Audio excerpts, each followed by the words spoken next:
every time I step, we bring that light, I feel like Billie Jean. I done grave clothes when I walk in, yeah, we coming clean. Give it up to the one above, I'm praising Elohim.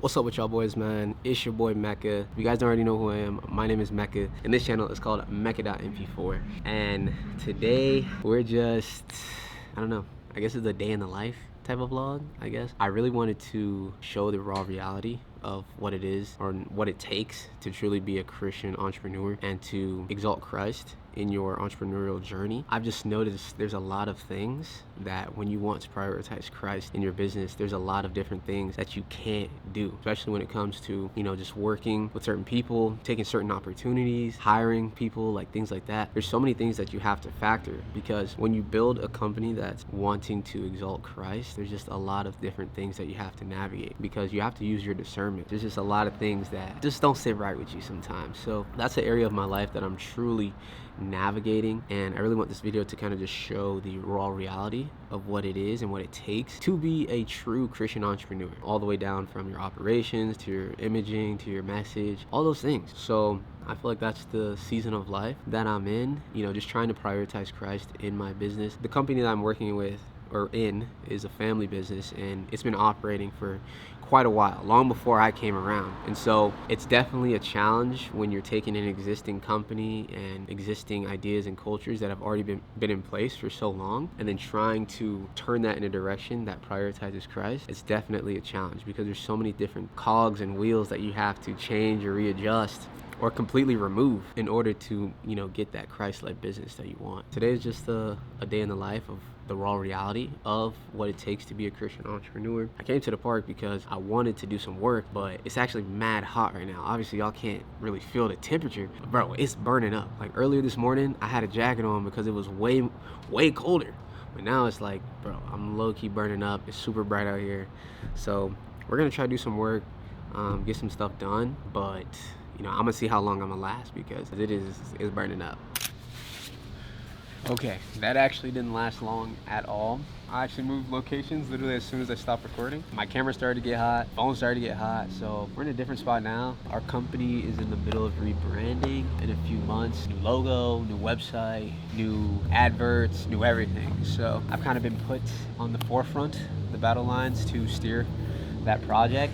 I've got a couple renders of what I want the logo to be. We already have the name. I can't share that yet because it's top secret, even though we already have the domain and all that. I'm honestly just waiting to share that information. But the obstacles that I'm running into, finding partners that can do things like the website, the advert, the marketing for it, right? Like, I have a desire to want to work with other Christians and other Christian entrepreneurs.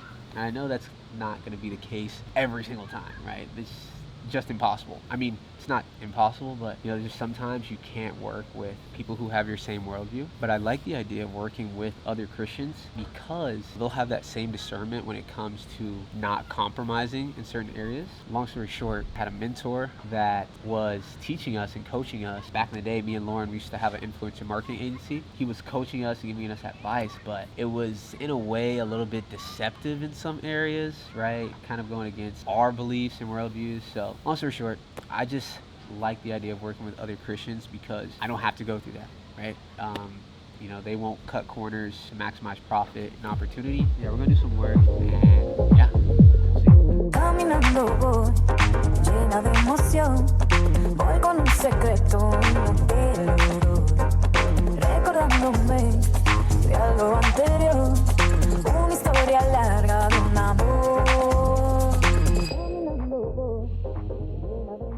So unfortunately, my camera died. It didn't technically die, but it had like 5%, and I didn't have any way to charge it, because I tried bringing my portable charger to charge the camera, but it wasn't really doing a good job. I think at this point I really need to just invest in getting another camera battery. I'm tired of just like having to wing it on one charge and then hope for the best. But anyway, we got some work done. Really what I was doing was majority just creating like a framework for the new company rebrand, culture shifts, and things that we should prioritize as we move into this new identity, new company. I'm gonna let y'all hear the mission statement. So you guys let me know if this sounds like a good statement, and honestly just what comes to mind. Our mission is to be devoted to excellence in providing compassionate and quality non-medical home care to improve the quality of those lives entrusted to us with the respect and integrity. And I specifically really like the word entrusted to us because at the end of the day, we're stewards. And I want that message to be conveyed in the mission statement. So that word entrusted to us is really great because at the end of the day, these are God's creation. It's like we're being entrusted to take care of those people. If you're new here,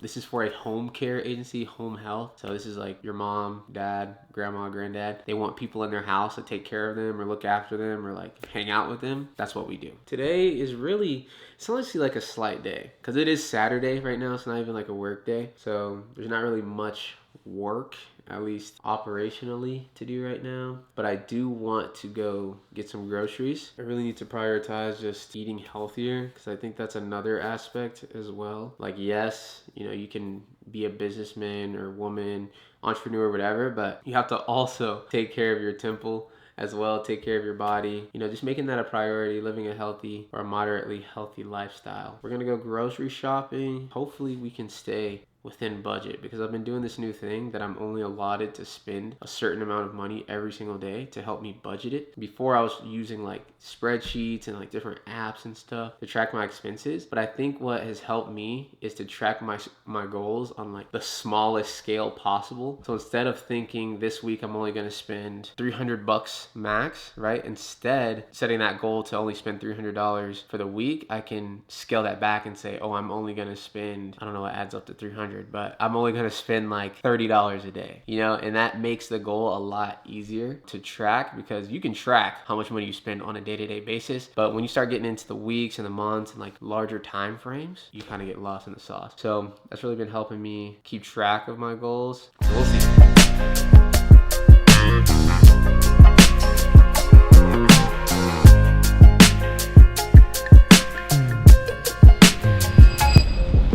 Bro, it is so awkward to record like with this camera because my camera setup is like not non-discreet at all. So I don't know, I'm still getting over the whole like recording in public thing. Like I think I'm pretty much over it, but I don't know, it's just it's still challenging when people are like just staring at you, bro. So yeah, let's just hurry up and get up out of here.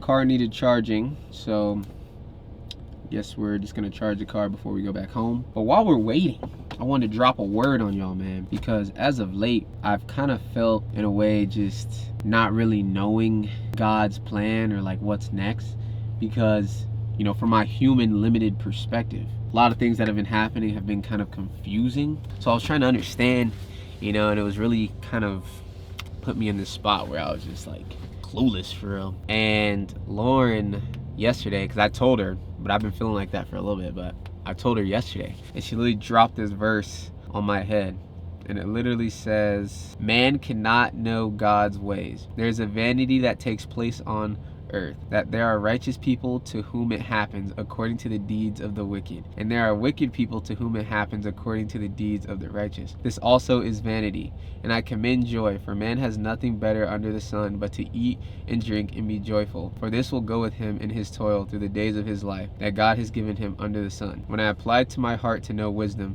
and see the business that is done on earth, how neither day nor night do no one's eyes sleep, Then I saw all the work of God, that man cannot find out the work that is done under the sun. However much man may toil in seeking, he will not find it out. Even though a wise man claims to know, he will not find it out. And it was just like, dang. That really just gave me confidence. It's kind of like crazy how that works. It gave me confidence in knowing that I don't need to know all of what God is doing, or like I don't need to understand exactly what it means, because it's always in hindsight that you can really put all the pieces together. I really feel like that was just confirmation to just keep trusting God's plan, because I can't stress myself in not knowing, trying to stress myself out about trying to know about what God's doing and his plan and all these things that are going to happen. And so it just gave me peace, peace that passes all understanding, that I just need to rely on Christ on this journey and just give all these things to him. Business, my desires, that's a whole nother topic, but desires, as someone who desires to be successful, those are things that you have to battle as well. Everyone wants money, everyone wants success, but at the end of the day, you have to prioritize what God's will is for your business, for your life, for everything that you do. But yeah, we're just waiting for the car to charge, and we're gonna go home, and then I'm gonna get ready to go to the gym. I've really been trying to improve just my health overall, nutritionally. That's where most of the work for your body comes in, right? Like you can go to the gym, go running, whatever, but it's the stuff we consume, the stuff we put in our bodies, that have the biggest effect. Today we're gonna hit back, and yeah, it should be a good session.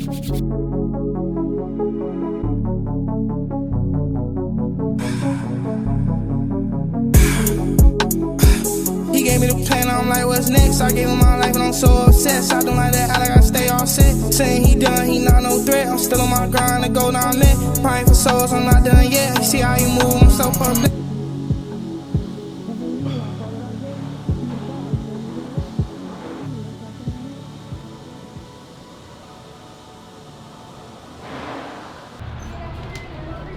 Appreciate it. 541. Hello. Have a nice day.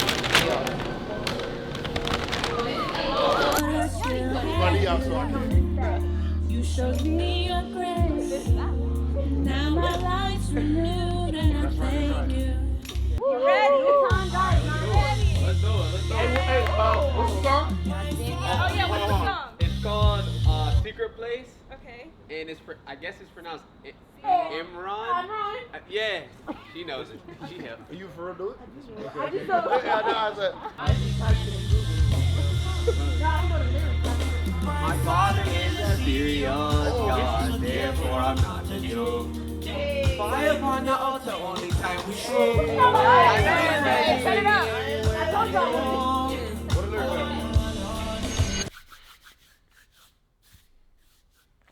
Last night, I somehow ended up at a karaoke night after I went to the gym. So that was cool. It's currently the next morning. This is something that I've been feeling, but I feel like the Lord kind of really revealed it to me. When I woke up this morning, I just wanted to record the video and just end it so I can, get to the editing process. But usually what I do is I'll pray, read the word, journal about it and stuff. Flesh just really wanted to just get straight into finishing this YouTube video. The verse that I read today, literally, I just opened my Bible, right? 'Cause this is what I do usually in the morning. I'll just open my Bible, kind of like flip to a random page and then just like point and then kind of just do the soap method with that verse. And I think today's verse is literally crazy because I really had to challenge myself to pray first. I need to get in the word first. So the verse I landed on was 1 Peter chapter 5, starting at verse 6. It says, "Humble yourselves therefore under the mighty hand of God, so that at the proper time he may exalt you, casting all your anxieties on him because he cares for you. Be sober-minded, be watchful. Your adversary the devil prowls around like a roaring lion, seeking someone to devour." This verse was just so intentional. I feel like it speaks to this current situation. Anything that we're doing or having going on is never bigger than God. And I feel like often we put work or purpose over God himself. And it really says you have to humble yourself under God, especially as someone who has a busy life and you have so many things going on, you're wearing so many hats. You have to understand that spending that intentional time and making that time with Christ a priority is so crucial to your journey, because God will often redirect us, give us guidance, or even completely reroute us from things that we're doing